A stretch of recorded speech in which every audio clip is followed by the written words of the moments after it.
Okay, in this video, we're going to talk about dividing powers. And so again, just like we saw in the last video, powers are referring to things that have exponents. And just like before, everything that you're going to see in this video and everything you're going to see in your first homework assignment is assuming that the powers have the same basis. Okay, so the things that we're dividing, the powers that we're dividing, they're going to have the same base. So just as a reminder, when we talk about a power, that means I have something with an exponent. This is called the base.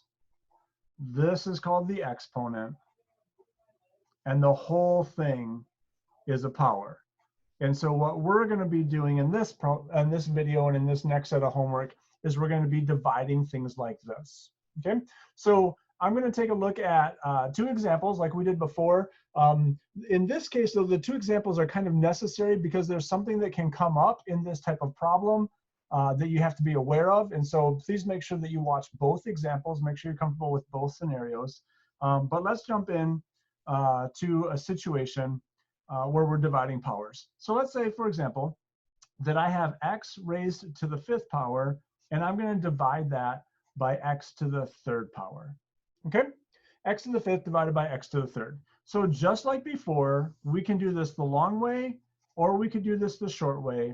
And it's entirely up to you based on what makes sense, what seems easiest, what seems like the best option to you. The long way usually isn't really all that long, so it's a viable option. But the short way is definitely shorter. So the long way, just like it was with multiplying, is to use the definition of an exponent to expand these out. So x to the 5th means that I have 5 x's multiplied together. And x to the 3rd means that I have 3 x's multiplied together. And if I'm doing that, well, we know that if we're doing multiplies and divides in the same problem, you're allowed to cancel out common factors. So for example, this x in the bottom and this x in the numerator, those two things, they can cancel. Similarly with this x in the denominator and that one in the numerator, and this one in the bottom and that one in the top, those can all cancel. So in that top, that's going to leave me with an x times an x. Now here's one thing to keep in mind, sometimes this confuses people.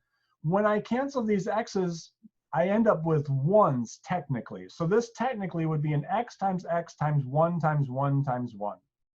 But we know that if you multiply by 1, nothing really happens. So we typically just write x times x. In the bottom, same thing. Technically, there's a 1 times 1 times 1. So technically, there's a 1 in the bottom.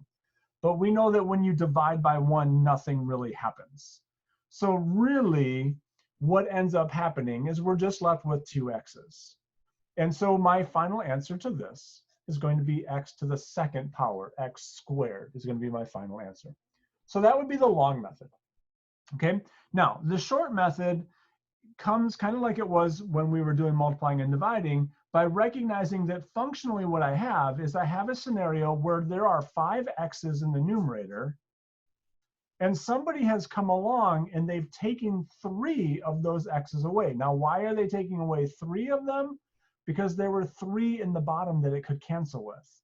And so I take the larger group of exponents that I had, or larger group of x's that I had, and I subtract away the smaller group of exponents.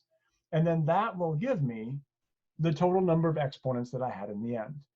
And so this is one way to do it. You can either do it the long way, where you're actually making fractions and expanding things out and canceling them, or the short way, where you just simply subtract 2 things in the exponent. Okay. Now I said, though, that there was something that can happen that you have to be ready for. So let's do one more example where I can show you what might happen. So here's example number 2. Let's suppose that I have y raised to the 3rd power divided by y raised to the 6th power, let's say. Okay. So again, you can do this 2 ways, up to you. If you're doing it the long way, really there's nothing different. So I have 3 y's in the top being multiplied together, and I have 6 in the bottom. And all of these are being multiplied together. So the 3 y's that are in the numerator can cancel with 3 of the y's that are in the denominator. But remember, when they cancel, technically they leave me a 1. So this is really a 1 times 1 times 1. So in my numerator, there's a 1. And in the denominator, there's a 1 times 1 times 1 times y times y times y. So in this case, the 1 is really a lot more important, because if you forget the 1 that's in the numerator, you're going to lose the fraction. And my answer in this case turns out to be a fraction. So that's just a wrinkle that you have to be careful of, but really the long method isn't any different, as long as you're careful to not lose that 1. But in the short method, notice I'm going to end up with an answer of y to the third, and that answer is going to be in the denominator. And the denominator is where the larger group of y's were happening. So when I do this type of problem using the shortcut, what I need to make sure I do is I need to make sure that I always set up my fraction so that the subtraction problem is happening wherever the larger exponent is. In other words, I don't want to get negatives when I subtract. So I'm going to make sure it's the big number minus the small number, and that it's in the same place as the big number. So what goes in the other place? Just a 1. And so this becomes the way that I can do the problem by subtracting. So bottom line, if you're doing the shortcut method, no matter which scenario you have, notice I'm doing the subtraction in the place where the larger exponent was.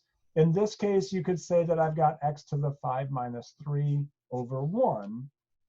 And that's the same as this, because when you divide by 1, nothing happens, so you can cancel out the fraction. But in this scenario, that 1 is in the numerator, and I can't forget that, or else I will lose a fraction.